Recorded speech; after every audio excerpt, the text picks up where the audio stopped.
Film की शुरुआत में हम एक आदमी को देखते हैं जिस कहानी का मेन कैरेक्टर है। उसका नाम लूजिन है, जो एक बहुत ही बड़ी कंपनी और होटल का मालिक है, मगर उसे खाना पीना बहुत पसंद है। वो अलग अलग होटल्स में जाकर वहाँ की हर एक डिश यानी खाने को खाता था। कई साल हो गई थी, मगर आज तक उसे अपनी पसंद का खाना किसी भी होटल में नहीं मिला था। लेकिन उसे जिस भी होटल का खाना पसंद आता था, वो उसे अपने होटल में शामिल कर लिया करता था। आज वो एक होटल का खाना बड़े मजे से खा रहा था, तो उसका मैनेजर कहता है कि आप जितना वक्त खाना खाने में लगाते हैं, उतनी देर में तो हम पूरा होटल खरीद सकते हैं। जो सुनकर लूजिन को उस पर बहुत गुस्सा आता है। कहता है कि मेरे लिए खाने पीने से बढ़कर कुछ नहीं है, होटल्स की मीटिंग खरीदना ना खरीदना कुछ भी नहीं। जिसके बाद वो मैनेजर को इस बात पर अपनी कंपनी से ही निकाल देता है। अब लूजिन जब अपने ऑफिस जा रहा था, तो उसी पार्किंग एरिया में एक लड़की दिखती है, जिसकी गाड़ी पर स्क्रैच कर रही थी, यानी छुरी से गाड़ी पर खुरच रही थी। इस लड़की का नाम शेंग था। वो भी इस कहानी की दूसरी मेन कैरेक्टर है। दरअसल शेंग की दोस्त ने उसे कहा था कि तुम दूसरे फ्लोर पर जाकर वहाँ खड़ी एक ब्लैक गाड़ी पर स्क्रैच कर देना, क्योंकि वो उसके दोस्त की थी जिससे वो बदला लेना चाहती थी।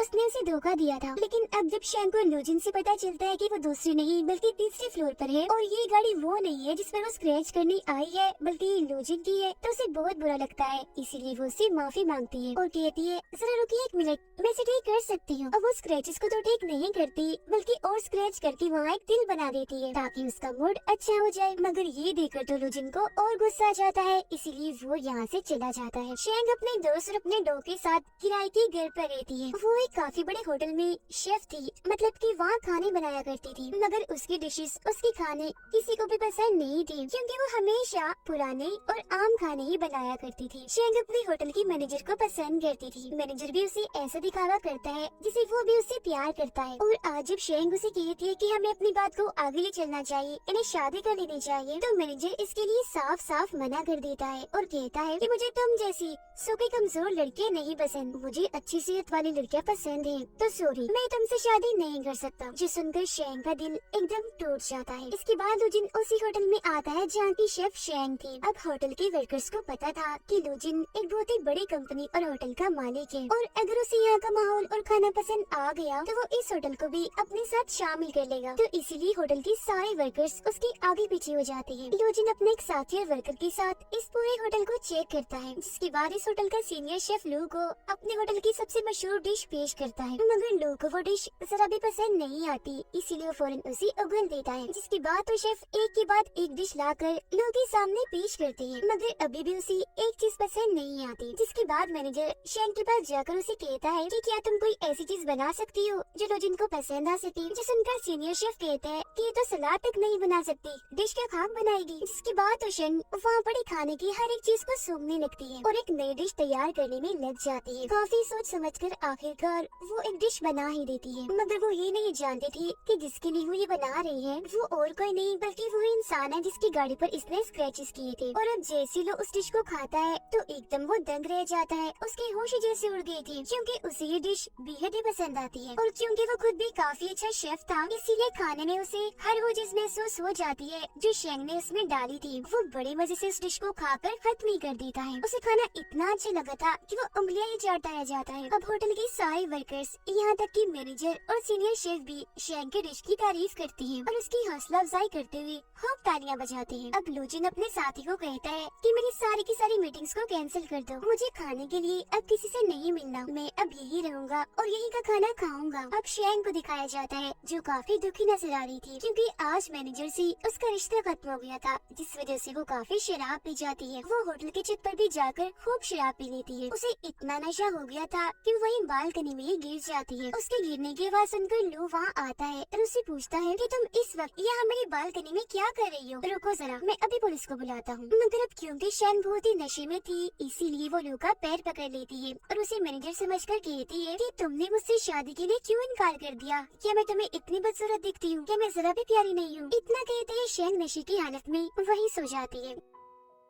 तो उसे सबक सिखाने के लिए एक सूटकेस में बंद कर देता है और अपने साथ ले जाकर लिफ्ट में उसे छोड़ देता है। अब जब होटल की वर्कर्स ये देखती है कि शेंग सूटकेस में बंद है, तो वो काफी घबराते हुए चिल्लाने लगती है और ये समझने लगती है कि लू ने शेंग के साथ बदतमीजी की है, इसीलिए वो पुलिस को बुला लेती है। तब पुलिस आकर लू को पकड़ लेती है और उसे जेल में बंद कर दिया जाता है। जिसके बाद लू का साथी और शेंग की दोस्त वहाँ आकर लू की जमानत करवा देते हैं। इनके साथ यहाँ लू भी थी। शेंग की दोस्त लू को कहती है कि शेंग ने आपके साथ जो सलूक भी किया उसके लिए मैं आपसे माफी मांगती हूँ। फिर जब भी दोनों यहाँ से जाने लगती है तो शेंग लू से कहती है कि आप हट जाइए वहाँ से, आप एक गंदी जगह पर खड़ी है, वहाँ कोई गंदी चीज पड़ी है। तभी आलू का साथी गाड़ी लेकर आता है तो लू अपने जूतों को वहीं फेंककर गाड़ी में बैठ जाती है और फौरन यहाँ से चली जाती है, जो देखकर दोनों लड़कियाँ हंसने लगती है। अब अगले दिन शेंग होटल की एक पेड़ से एक बच्चे की छतरी उतारने जाती है, जो किसी शरारती बच्चे ने मधुमक्खियों के छत्ते में फंसा दी थी। ऐसा करने से मधुमक्खियाँ अपने छत्ते से उड़कर उन सब पर हमला कर देती है, जो देखकर सारे बच्चे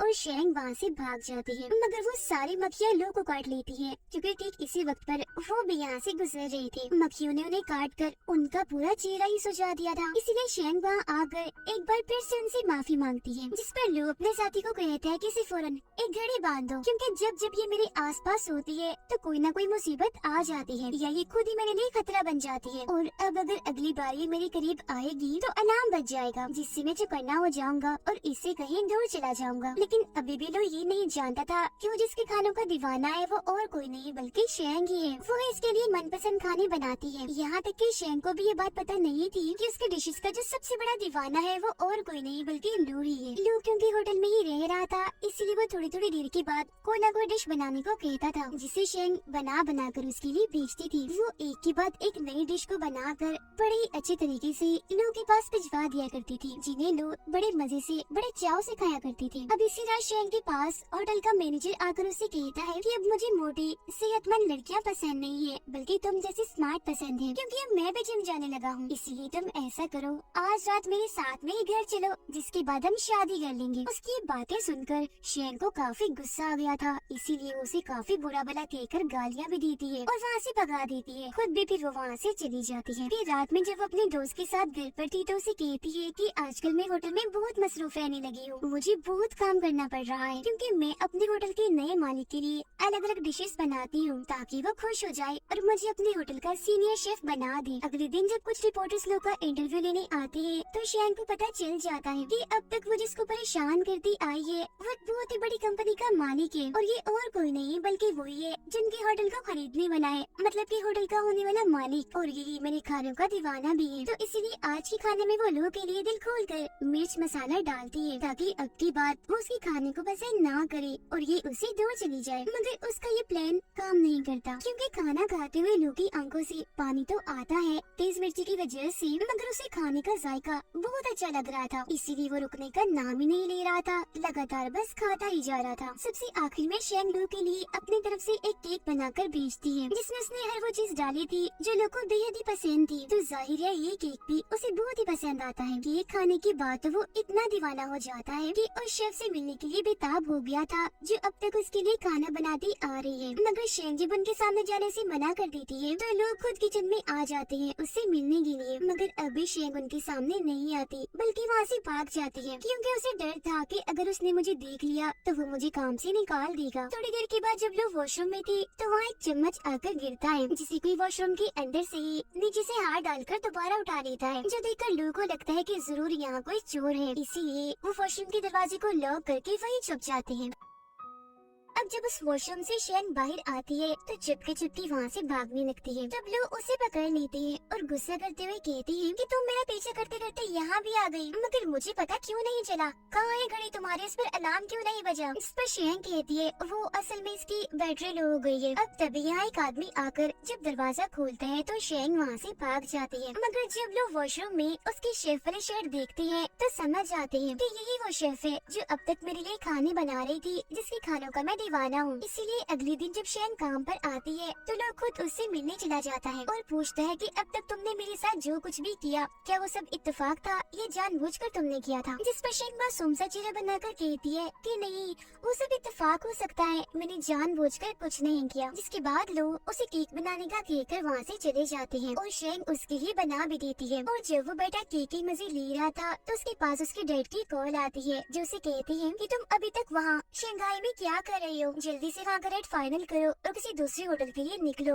वहाँ पर मत बैठ जाओ। अपने डैड की ये बात सुनकर लू काफी उदास हो जाता है क्योंकि उसे सिर्फ शेंग के हाथ का ही खाना खाने में बहुत मजा आ रहा था। अगले दिन जब वो कॉल करके शेंग को खाना बनाने के लिए कहता है तो उसे पता चलता है कि आज शेंग नहीं आई, वो तो छुट्टी पर है। इसीलिए वो खाने पीने का सारा सामान लेकर शेंग के घर पहुँच जाता है। वो जब बेल बजाता है तो शेंग बाहर आती है जो उसे घर के अंदर ले जाती है। अंदर आकर वो ये देखकर काफी हैरान रह जाता है कि शेंग ने अपने घर का हाल बहुत ही बुरा बनाया हुआ है क्योंकि घर का सारा सामान इधर उधर बिखरा पड़ा है। उसे वहाँ शेंग का डॉग भी दिखता है। वो फिर खुद ही सोफे पर रखे कपड़े हटाकर बैठ जाता है। वो टेबल पर बहुत सारी किताबें रख लेता है ताकि खाना वो बड़े आराम से खा सके। लू ने आज शेंग को लॉबस्टर इन्हीं समुद्री झींगा लाकर दिया था पकाने के लिए, जिसके बाद शेंग अपने पूरे दिल से डिश को तैयार करके लू को देती है और जैसे उसके साथ खाना खाने के लिए बैठती है तो लू कहता है, ओह सॉरी, वो दरअसल खाना मैं अकेला खाता हूँ, मुझे किसी के साथ बैठकर खाना खाने की आदत नहीं है, तो तुम ऐसा करो कहीं और जाकर खा लो। जो सुनकर शेंग को अजीब तो लगता है मगर वो फिर भी अपना खाना लेकर किचन में चली जाती है और पूछती है कि क्या तुम अपने घर वालों और दोस्तों के साथ मिलकर भी खाना नहीं खाते। जो सुनकर लू बड़ा ही अजीब जवाब देता है कि जैसे तुम अकेले सोती हो, अकेले नहाती हो, तो उसी तरह बिल्कुल मैं अकेले खाना खाना पसंद करता हूँ। थोड़ी देर के बाद खाना खाकर जब शेंग बाहर आती है तो देखती है कि लू वही सोफे पर ही सो गया है। फिर अगले दिन जब लू की आँख खुलती है तो उसे भी एहसास होता है कि कल रात मेरी आँख लग गई थी और मैं यही सोया रहा। वो फिर शेंग को ढूंढते हुए जब उसके कमरे में जाते हैं तो देखता है कि वो तो अभी तक सोई हुई है। अब हर रोज ही खाने पीने का सामान लेकर लो शेंग के घर पहुंच जाया करती थी। उसे खाना बनाने का कहकर जब उन खानों को खाती थी तो फिर वहीं सो जाया करती थी। ऐसे ही कई दिन गुजर जाते हैं। शेंग हर रोज एक नई डिश लो के लिए बनाया करती थी। उधर लो के साथी और शेंग की दोस्त की भी दोस्ती हो जाती है। फिर एक दिन जब लो शेंग के घर पर थी तो वहाँ बहुत बारिश होने लगती है। शेंग के घर की छतें इतने कमजोर थी कि वहाँ से पानी टपकने लगता है, इसीलिए ये दोनों छतरी लेकर वहाँ बैठ जाते हैं। फिर अगले दिन हम देखते हैं कि लू ना तो शेंग के घर आई है और ना ही वो होटल में थी, इसीलिए शेंग अपने दोस्त के साथ लू के घर ही पहुँच जाती है। उन दोनों को देखकर लू का साथी उन्हें अंदर तो आने देता है मगर वो शेंग को लू से मिलने से मना कर रहा था, इसीलिए वो जबरदस्ती भागकर खुद ही लू के पास आ जाती है। वो वहाँ एक लड़की को देखती है जो लू को खाना पेश कर रही थी। उसे देखकर वो लू से पूछती है कि ये कौन है जो मेरे होते हुए आपको खाना दे रही है, जिस पर लू उसे बताते है कि ये मेरे घर के शेफ हैं। वो शेफ भी फिर शेंग को बताती है कि मैं पिछले 7 सालों से इनके लिए खाना बनाती आ रही हूँ। अब लू भी शेंग को ये कहती है कि क्योंकि ये छुट्टी पर थी इसीलिए आया था मैं तुम्हारे पास खाना खाने। ये बात सुनकर शेंग को काफी बुरा भी लगता है, साथ ही उसे काफी गुस्सा भी आ रहा था, तो फौरन वहाँ से चली जाती है। फिर अगले दिन शेंग जब होटल में काम कर रही थी तो लू की शेफ वहाँ आकर उससे पूछती है कि तुम ये काम कब से कर रही हो, जिस पर शेंग बताती है कि मैं तो ये काम 5 साल से कर रही हूँ। वो शेफ कहती है फिर तो तुम अभी मेरे सामने छोटी ही हो, मतलब इतनी माहिर नहीं हो जितनी मैं हूँ, अनाड़ी कह सकती है। मगर क्योंकि लोगों को तुम्हारे हाथ का खाना भी पसंद है तो तुम्हें मेरे साथ काम करना चाहिए। हफ्ते में 5 दिन मैं और हफ्ते के आखिर में 2 दिन तुम उनके लिए खाना बनाओगी। वो शेंग को एक लिस्ट बनाकर देती है, यानी कि तुम्हें लोगों को क्या क्या खिलाना है। जिसके बाद वो यहाँ से चली जाती है मगर उसकी बातों से शेंग को इतना गुस्सा आ गया था कि वो उस लिस्ट को ही फाड़ देती है और फूट फूट कर रोने लगती है क्योंकि वो नहीं चाहती थी कि उसके अलावा और कोई लोगों के लिए खाना बनाए। अब अगले दिन जब शेंग होटल के किचन में थी तो तभी सीनियर शेफ वहाँ आकर सभी शेफ से कहती है कि बस अब तुम लोग खाना बनाना बंद कर दो क्योंकि लो की कंपनी ने इस होटल को खरीद लिया है और उन्हें हमसे भी अच्छे और माहिर शेफ चाहिए, इसीलिए उन्होंने हम सबको इस होटल से निकाल दिया है। अब जब लोग वहाँ आते हैं तो शेंग गुस्से में वहाँ से चली जाती है और अपना सारा सामान इकट्ठा करने लगती है। तब जब लोग उसके पास जाता है तो शेंग उससे पूछती है कि क्या तुमने सबको होटल से निकाल दिया, जिस पर लोग कहते हैं कि हाँ, क्योंकि मैं इस होटल को काफी बड़ा और अच्छे लेवल का होटल बनाना चाहता हूँ, मगर हाँ तुम्हें अपने शेफ बनाना चाहता हूँ ताकि तुम मेरे साथ रहकर मेरे लिए खाने बनाया करो। जो सुनकर शेंग कहती है मगर मेरी भी एक शर्त है, तुम 2 शेफ के खाने एक साथ नहीं खा सकती, इसीलिए तुम्हें हम दोनों में से यानी उस शेफ और मुझ में से किसी एक को चुनना होगा। और अगर तुम्हें ये मंजूर नहीं तो क्या हम सब शेफ तुम्हारे इस बड़े लेवल वाले होटल में काम नहीं कर सकते। तुमने एक साथ ही सबको निकाल दिया, कोई जज्बात एहसास इंसानियत तुम्हारे अंदर है कि नहीं, आखिर तुम कैसे सबको निकाल सकती हो। ये कहती ही वो रोने लगती है। जो सुनकर लोग कहते हैं कि बस यही तो फर्क है, मैं तुम्हारी तरह नहीं सोचता, मेरा काम है लोगों को निकाल कर उनकी जगह और अच्छे लोग लाना, मैं ऐसे बेकार में लोगों को अपने पास रखकर अपना नुकसान नहीं करवा सकता। जो सुनकर शेंग भी कह देती है तो ठीक है फिर मैं भी तुम जैसे खुदगर्ज और ऐसे इंसान के लिए काम नहीं कर सकती जिसके अंदर कोई इंसानियत एहसास नाम की चीज ना हो और इंसान को सिर्फ जज्बात इंसान बनाते हैं। तुम्हारे अंदर जज्बात नहीं तो तुम इंसान तो कहला ही नहीं सकती, तुम तो एक जानवर हुई। इतना बोलकर वो वहाँ से चली जाती है और अब क्योंकि वो बेरोजगार थी इसीलिए वो दुखी रहने लगती है। उधर लो से भी नहीं रहा जा रहा था, उसे बार बार शेंग की याद सता रही थी, जिसके बाद लो शेंगाई को छोड़कर यूके के लिए निकल जाती है। और जब ये बात शेंग को पता चलती है तो अपने दोस्त के सामने बहुत रोती है और कहती है कि मुझे अफसोस हो रहा है, लो के साथ मैंने बहुत बदतमीजी की है, वो मुझे बहुत पसंद थे, उनके लिए खाना बनाना भी मुझे बहुत अच्छा लगता था, काश कि मैं उन्हें बता सकती कि शायद मैं उनसे प्यार करती हूँ, वो मुझे अच्छी लगती है, बार बार वो मेरे जहन में आ रही है, उनके बारे में सोच सोच कर तो मैं पागल हो रही हूँ। फिर जब लोग लंदन पहुँचते हैं तो उनके शेफ उनके लिए खाना लाती है, मगर हमेशा की तरह टूट पड़ने की बजाय वो आराम से बैठी रहती है, खाना नहीं खा रही थी बल्कि काफी उदास थी। फिर अगले दिन जब लोग अपने डैड से मिलता है तो वो पूछती है कि शंघाई में तुम्हारे साथ ऐसा क्या हुआ कि तुम वहीं रह गई, मैंने तुम्हें कितनी बार कहा है कि डील करके फौरन वापस आ जाया करो, वहीं मत बैठी रहा करो। तब उनके जवाब में लोग कहता है, डैड